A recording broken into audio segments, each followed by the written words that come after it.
Anong hayop ang may pakpak? Marami! Teka, hindi ko tapos ang tanong tayo. Kaya nagtaas ka rin. Tapusin yung question, ulitin yung question. Anong hayop ang may pakpak at palaging tumutugtog sa gabi ng Panghon yun. Wala po. Tama, ano yun? Is correct! Wala, owl. Ako. Hindi na pa rin best friend. Ibu adar na. Hindi, teka lang. Ano sagot mo dyan? Owl is correct.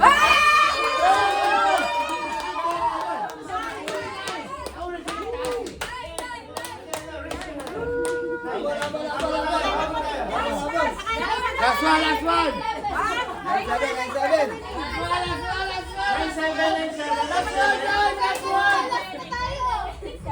Next question. Anong hayop ang may mahabang buntot, mabilis tumakbo, at nakatira sa gubat o kapatagan? Unggoy! Unggoy is... Ulitin ang tanong.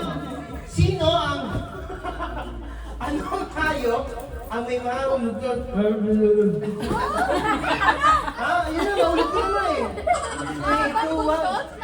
Si anong hayop ang may mahabang buntot? Kanggaro! Mabilis tumakbo at nakatira sa gubat o kapatagan? Kanggaro?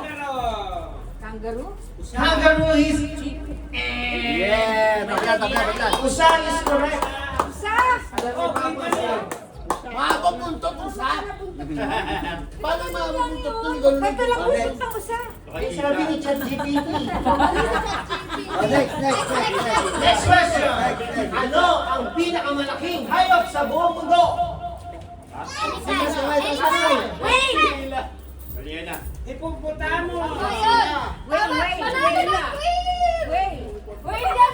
Whale or blue whale? It's wrong.